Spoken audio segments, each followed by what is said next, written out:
नमस्कार दोस्तों, कैसे हो आप सभी। मैं आशीष कुमार एक कदम शिक्षा के डिजिटल प्लेटफॉर्म में आपका स्वागत करता हूं। और चलते हैं पिछली कक्षा के अंदर जो अपने अध्ययन के बारे में बातचीत हो रही थी। अपन पढ़ रहे थे बाल विकास के बारे में, और हमने बाल विकास के कुछ फैक्ट्स पढ़ लिए थे। उसके बाद में हम उनकी परिभाषाएं देख रहे थे। परिभाषा बाल विकास से संबंधित परिभाषाओं में हमने दो मनोवैज्ञानिकों की परिभाषाएं देखी थी। एक तो देखी थी क्रो एंड क्रो की परिभाषा, जिसमें मैंने बताया था कि बालक का विकास गर्भकाल से प्रारंभ होकर के किशोरावस्था तक चलता है। और दूसरी परिभाषा देख ली थी बर्क की, जिसमें बताया गया था कि भाई बाल विकास गर्भकाल से प्रारंभ होकर के परिपक्व अवस्था तक चलता है। उसी कड़ी के अंदर हम देखते हैं अगली परिभाषा, तीसरी परिभाषा देखेंगे ब्रूनर की परिभाषा। ब्रूनर क्या कहता है कि विकास की किसी भी अवस्था में कुछ भी सीखा जा सकता है। विकास की किसी भी अवस्था में कुछ भी सीखा जा सकता है, ये कहता है ब्रूनर। तीसरी परिभाषा के बारे में बातचीत करते हैं।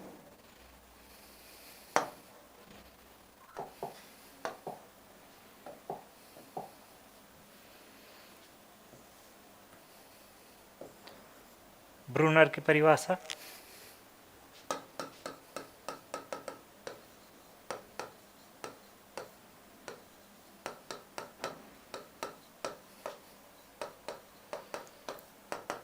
ब्रूनर क्या कहता है कि विकास की किसी भी अवस्था में कुछ भी सीखा जा सकता है। विकास की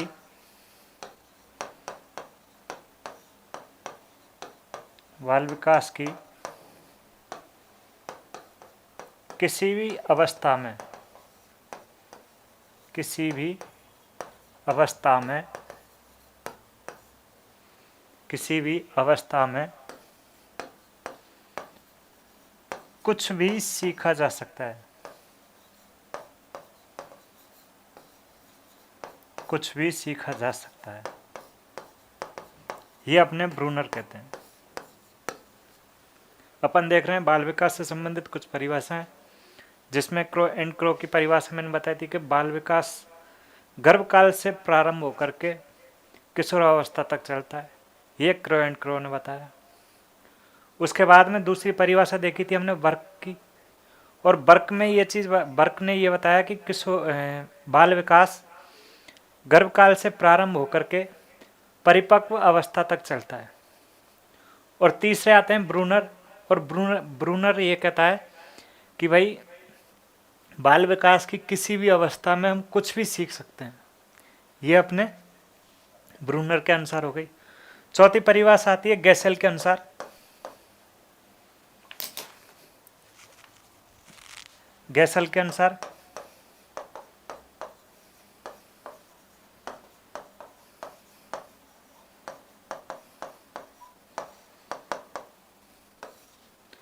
चौथी परिभाषा है गैसेल के अनुसार बालक का शरीर रचना विज्ञान, शरीर क्रिया विज्ञान और बालक की मनोवृत्ति, ये बाल विकास है।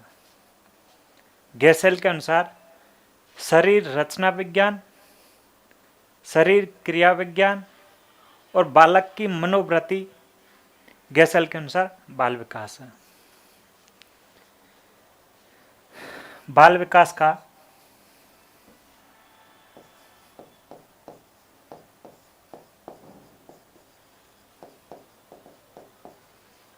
विकास का आज से बालक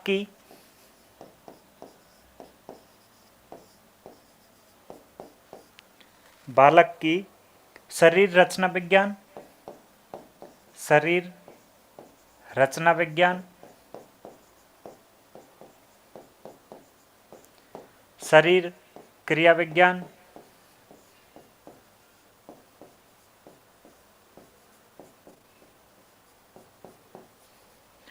और बालक की मनोवृत्ति, बालक की मनोवृत्ति से। ठीक है, ये अपनी चार परिभाषाएं हो जाती है। उसके बाद में आता है श्रीमती हरलॉक। उसके बाद आती हैं श्रीमती हरलॉक के अनुसार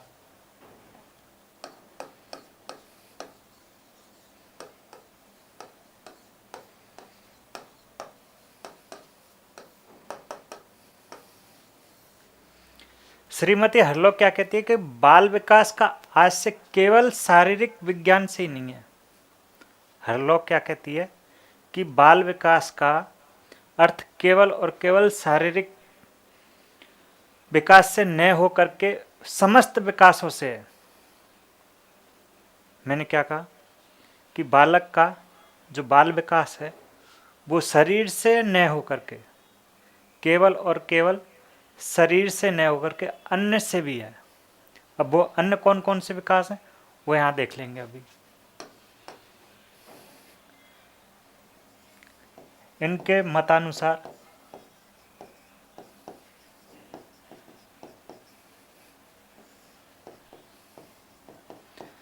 बाल विकास का अर्थ केवल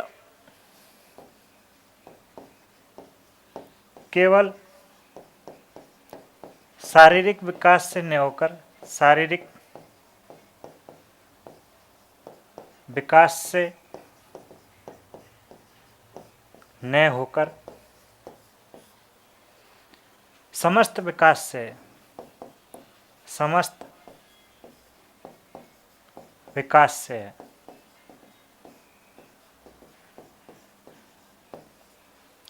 हरलोक कहती है कि जो बाल विकास का अर्थ केवल शारीरिक विकास से न होकर के समस्त विकासों से। अब समस्त विकास कौन कौन से हैं?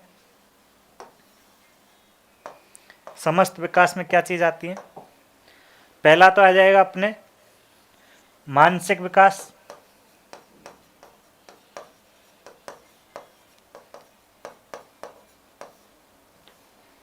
मानसिक विकास। दूसरा आ जाएगा संज्ञानात्मक विकास,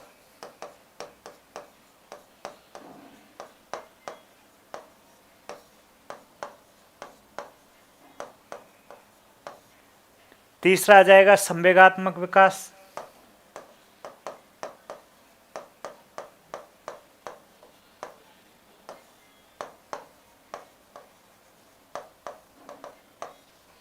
पहला हो जाएगा मानसिक विकास, दूसरा हो जाएगा संज्ञानात्मक विकास और तीसरा हो जाएगा संवेगात्मक विकास। अगले विकास की बात करें तो चौथा हो जाएगा नैतिक विकास। इस प्रकार के सारे विकास आदि उन सब विकासों से हरलोक के अनुसार, ठीक है। हरलोक बताती है कि बालक में 4 प्रकार के परिवर्तन होते हैं।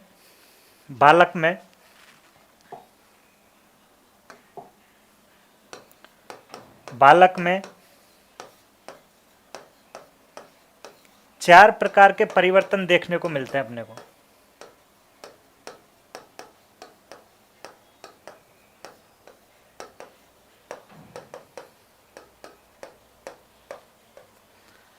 नंबर 1 हो जाएगा शरीर के आकार में परिवर्तन। नंबर 1 हो जाएगा शरीर के आकार में परिवर्तन। नंबर 2 हो जाएगा शरीर के अनुपात में परिवर्तन। नंबर 1 हो जाएगा शरीर के आकार में परिवर्तन। नंबर 2 हो जाएगा शरीर के अनुपात में परिवर्तन। नंबर 3 हो जाएगा पुराने चिन्हों का विलोपन। नंबर 3 हो जाएगा पुराने चिन्हों का विलोपन। और नंबर 4 हो जाएगा अपने नए चिन्हों का आगमन। बालक में 4 प्रकार के परिवर्तन देखने को मिलते हैं, जिसमें पहला तो हो जाएगा शरीर के आकार में परिवर्तन। दूसरा हो जाएगा शरीर की आकृति में अनुपात में परिवर्तन। तीसरा आ जाएगा पुराने चिन्हों का विलोपन। और चौथा हो जाता है नए चिन्हों का आगमन। 4 है।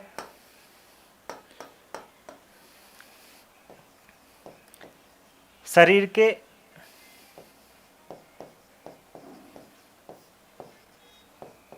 आकार में परिवर्तन,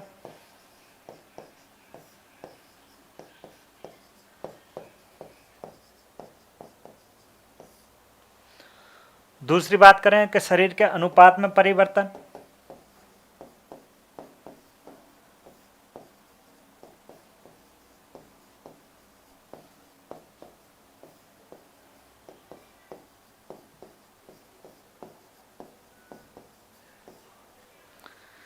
तीसरी बात करें कि पुराने चिन्हों का विलोपन,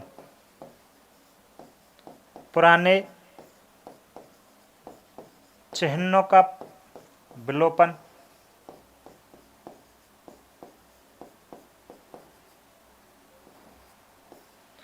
और अगली बात करें कि नए चिन्हों का आगमन, नए चिन्हों का या नए संकेतों का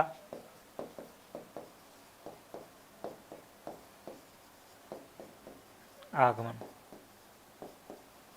ये अपने को बालक में परिवर्तन मिलते हैं। ज़्यादातर देखा जाए तो बालक में 4 प्रकार के परिवर्तन होते हैं। पहला आकार में परिवर्तन, फिर अनुपात में परिवर्तन, फिर पुराने चिन्हों का विलोपन, उसके बाद में नए चिन्हों का आगमन। ये अपने बाल विकास से संबंधित 5 परिभाषाएं बताई थी, वो पूरी हो गई। उसके बाद में आता है वृद्धि और विकास के मध्य में अंतर। उससे पहले देखते हैं कि भाई बाल विकास की आवश्यकता क्यों पड़ी, कि बाल विकास का अध्ययन क्यों आवश्यक है, ये चीज और देख लेते हैं। एक प्रश्न बनता है कि बाल विकास का अध्ययन क्यों किया जाना चाहिए। बाल विकास का अध्ययन क्यों किया जाना चाहिए, कि भाई बालक के स्वभाव को जानने के लिए। दूसरी बात करें कि भाई बालक के व्यवहार को समझने के लिए। बालक किन किन चीजों में रुचि ले रहा है, इस चीज को जानने के लिए। बालक की क्या अभियोग्यताएं, उसको जानने के लिए। बालक की जरूरतें क्या हैं, उन चीजों को जानने के लिए। बालक की आवश्यकताओं को जानने के लिए। बालक के विकास की दर को जानने के लिए। ये जो मैंने बताया है, इन चीजों के लिए बालक के विकास की आवश्यकता पड़ती है। जैसे इसका एक क्वेश्चन बनता है कि भाई बाल विकास की आवश्यकता क्यों पड़ती है। बाल विकास के अध्ययन का अध्ययन क्यों आवश्यक है, क्यों किया जाता है या क्यों आवश्यक है, किया जाता है। तो सबसे पहली बात तो यही हो जाता है कि भाई बालक के स्वभाव को जानने के लिए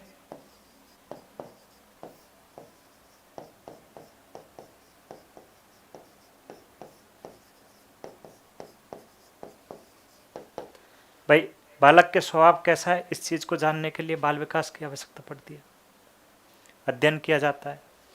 उसके बाद में बालक की आवश्यकताओं को जानने के लिए बालक की आवश्यकताओं को जानने के लिए बाल विकास का अध्ययन किया जाता है।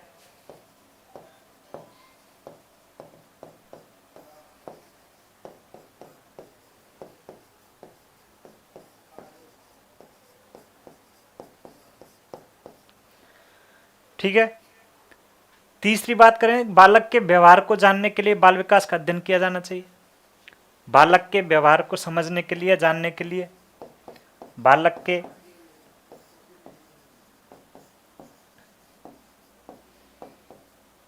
व्यवहार को समझने के लिए बाल विकास का अध्ययन किया जाना चाहिए।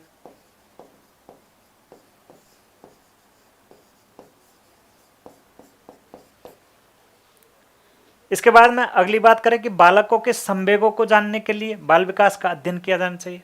किनको? संवेगों को जानने के लिए। बालक के संवेगों को जानने के लिए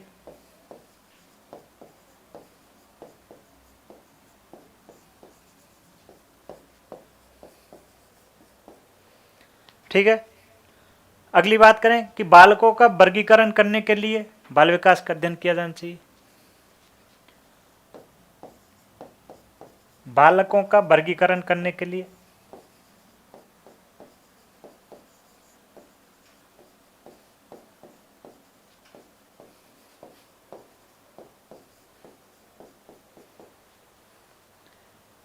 बालकों की रुचि, अभिवृत्ति, अभियोग्यताओं को जानने के लिए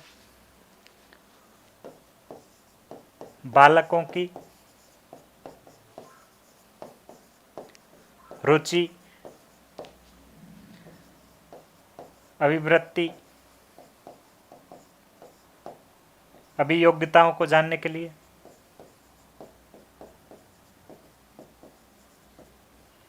इस प्रकार से कुछ चीजें, इनको पहचानने के लिए बाल विकास का अध्ययन किया जाना आवश्यक है। स्वभाव को जानने के लिए, आवश्यकताओं को जानने के लिए, व्यवहार को समझने के लिए, संवेकों को जानने के लिए, वर्गीकरण करने के लिए, रुचि, अभिवृत्ति, अभियोग्यताओं को पहचानने के लिए बाल विकास का अध्ययन आवश्यक होता है। इसके बाद में बातचीत करते हैं कि बाल विकास का क्रम कैसा होता है। बाल विकास के क्रम से पहले अपन अगर वृद्धि और अभिवृद्धि के मध्य में अंतर देख लेते हैं, उसके बाद में बाल विकास के क्रम की ओर बात करेंगे। विकास और अभिवृद्धि के मध्य अंतर।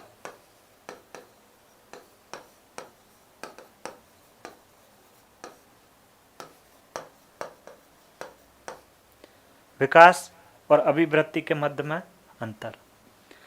सबसे पहले बात करें कि अभिवृद्धि क्या होती है और विकास क्या होता है। अभिवृद्धि, अब माफ करना, अभिवृद्धि मतलब जिनको अपन देख सकते हैं, तोल सकते हैं, माप सकते हैं। जैसे शरीर के किसी हिस्से की वृद्धि कितनी हुई है, हड्डियों की लंबाई कितनी है, हड्डियों का वजन कितना है, ये सारी चीजें अभिवृद्धि के अंदर आती हैं। जबकि विकास क्या होता है, परिपक्वता, हड्डियां कितनी मजबूत हुई हैं, ये चीज अपन नहीं देख सकते, ये विकास के अंदर आएंगी। अगर हम ये बता दें कि हड्डियां कितनी मजबूत हुई हैं तो अभिवृद्धि के अंदर आ जाएंगी, लेकिन हम ये बता नहीं सकते कि अभी हड्डियां कितनी मजबूत हुई हैं, इसलिए वो विकास के अंदर आ जाएगी। तो पहली अगर बात करें,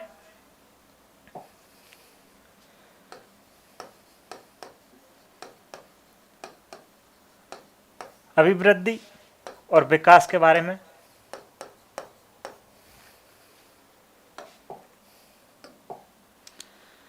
सबसे पहले देखें तो इसमें गुणों को तोला और मापा जा सकता है। अभिवृद्धि में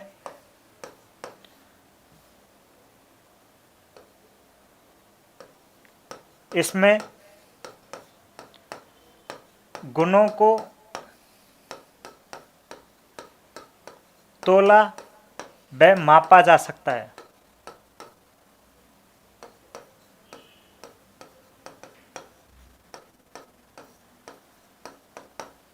जबकि विकास के अंदर गुणों को तोलने, मापने के साथ साथ, तोलने और मापने के साथ साथ अनुभव भी किया जाता है।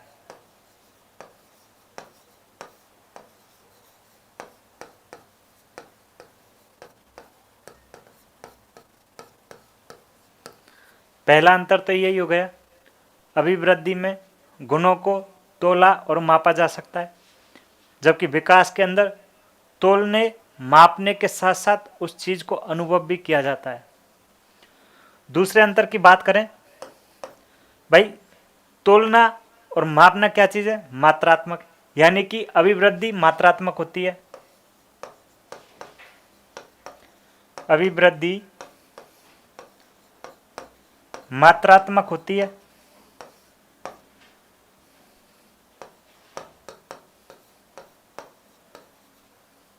अभिवृद्धि मात्रात्मक होती है और विकास मात्रात्मक एवं गुणात्मक दोनों होता है। जबकि विकास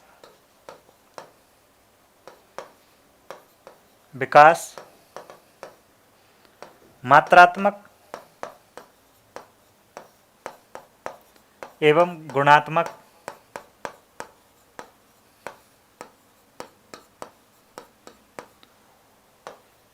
दोनों होता है। तीसरे अंतर की तरफ देखें तो जो अभिवृद्धि होती है यह एक छोटी होती है, संकीर्ण होती है, जबकि विकास संपूर्ण होता है। अभिवृद्धि एक छोटी चीज होती है, मतलब माप सकते हैं, फिक्स है उसका, जबकि विकास पूरे शरीर का होता है। अभिवृद्धि एक संकीर्ण अवधारणा है, संकीर्ण, घिरा हुआ, संकीर्ण अवधारणा है,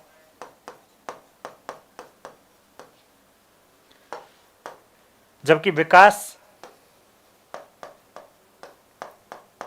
एक विस्तृत अवधारणा है।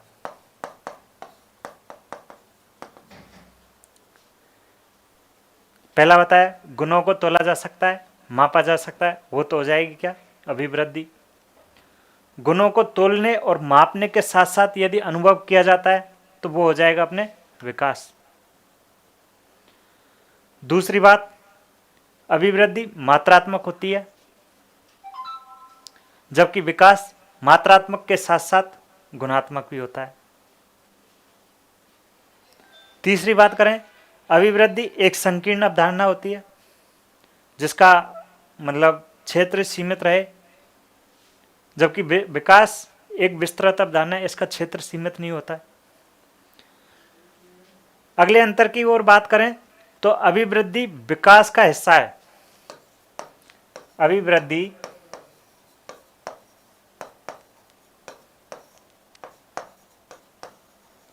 विकास का हिस्सा है।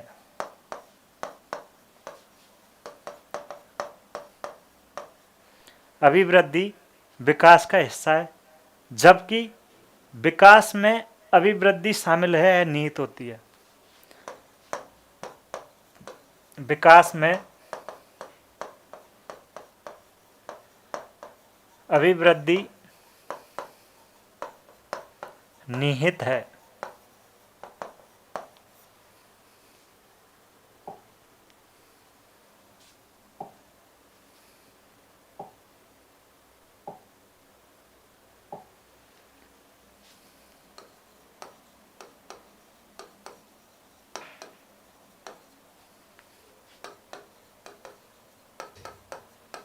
इसके बाद नेक्स्ट अंतर की बात करें तो अभिवृद्धि एक सीमित समय तक आकर के रुक जाती है। हाथ पैर की लंबाई बढ़ना, वजन बढ़ना एक सीमित समय तक बढ़ता है, उसके बाद में रुक जाता है, जबकि विकास गर्भकाल से लेकर के मृत्यु पर्यंत तक चलता रहता है। ठीक है,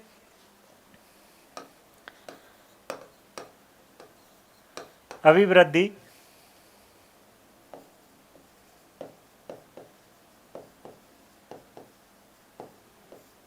किशोरावस्था तक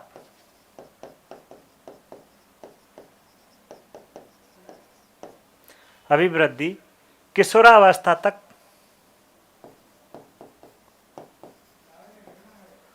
सीमित होती है,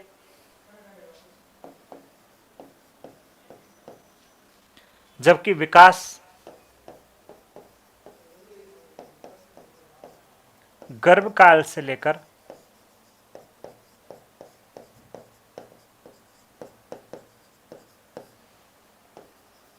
मृत्यु पर्यंत तक चलता रहता है।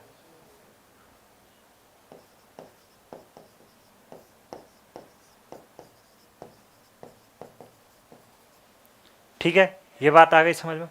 उसके बाद में बातचीत करें तो अभिवृद्धि एक मापन है, जबकि विकास मूल्यांकन होता है।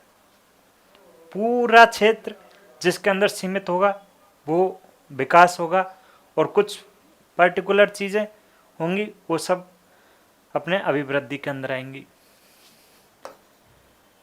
अभिवृद्धि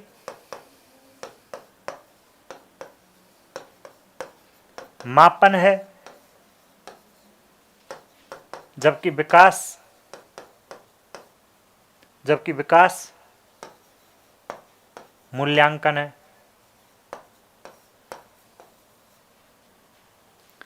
ये चीज हो गई। उसके बाद में अभिवृद्धि रचनात्मक या धनात्मक होती है, जबकि विकास रचनात्मक के साथ साथ एक विनाशात्मक भी होता है। अभिवृद्धि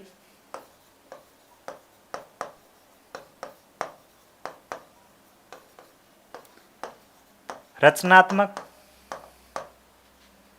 केवल रचनात्मक, या इसको धनात्मक भी कह सकते हैं, धनात्मक होती है।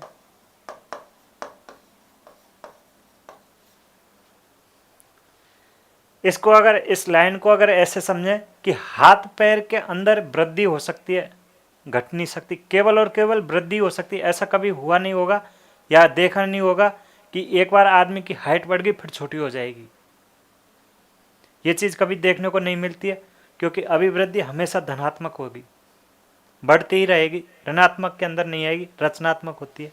जबकि विकास, कभी बालक हष्टपुष्ट हो जाता है, कभी कमजोर हो जाता है। हष्टपुष्ट होना यानी कि पूर्ण रूप से उसका विकास हो रहा है। कमजोर होना या किसी कुपोषण का शिकार हो जाना, उसका विकास वातावरण को प्रभावित करने लगता है।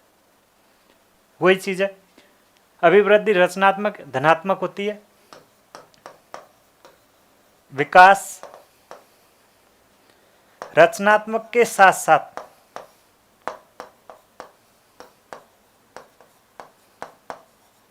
विकास रचनात्मक के साथ साथ विनाशात्मक भी होता है।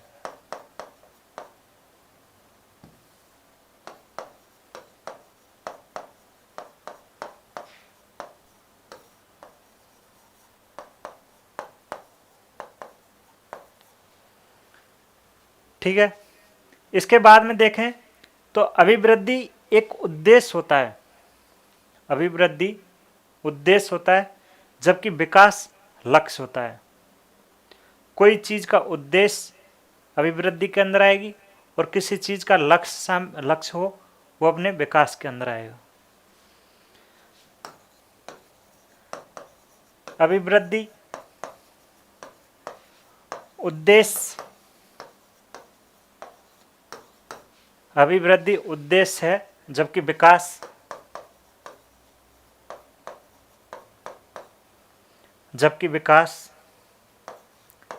लक्ष्य है।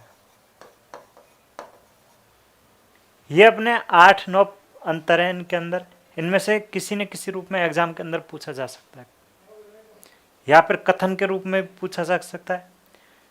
3 चीज इसमें दे देगा और एक चीज इसमें दे देगा, निम्न में से गलत कौन सी है वो चीज अपने से पूछ लेगा। जैसे कोई चीज पूछ ली जाती है कि निम्न में से असत्य कथन छाटिए। अभिवृद्धि रचनात्मक धनात्मक होती है। उसके बाद में पूछ लेगा अभिवृद्धि मापन है, अभिवृद्धि उद्देश्य है, उसके बाद में अभिवृद्धि लक्ष्य है। तो अपने अभिवृद्धि लक्ष्य न होकर के उद्देश्य होती है। लक्ष्य क्या चीज रहेगा? विकास रहेगा।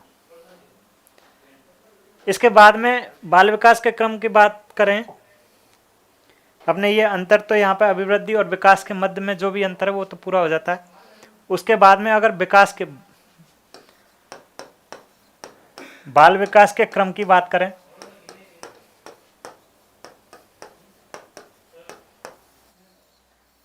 तो बाल विकास का क्रम 4 अवस्थाओं के अंदर होता है। बाल विकास का क्रम 4 अवस्थाओं के अंदर होता है।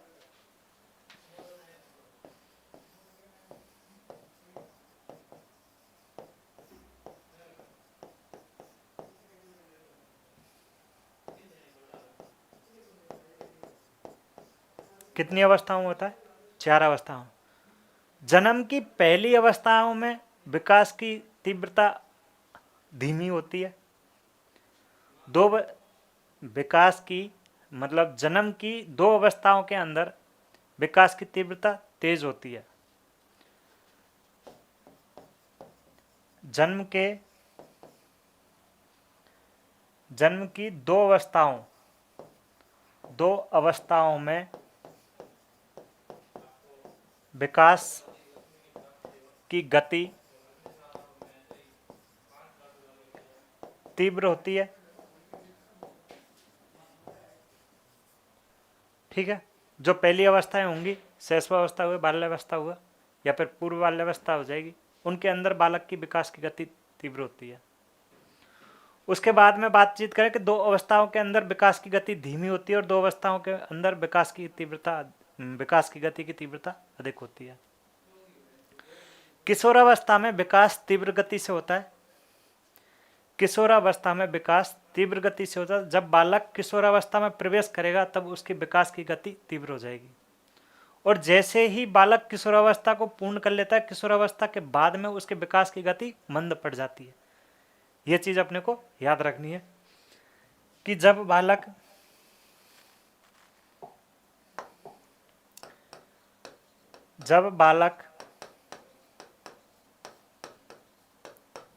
किशोरावस्था में होता है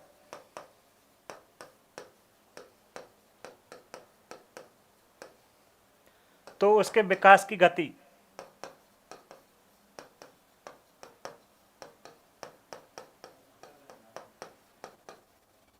तीव्र होती है, और जब वह किशोरावस्था के बाद विकास की गति मंद हो जाती है। किशोरावस्था के बाद विकास की गति मंद हो जाती है। ठीक है, इस क्लास से संबंधित कोई भी समस्या हो तो आप कमेंट में लिख देना, और मिलते हैं नेक्स्ट क्लास के अंदर। जब तक के लिए धन्यवाद।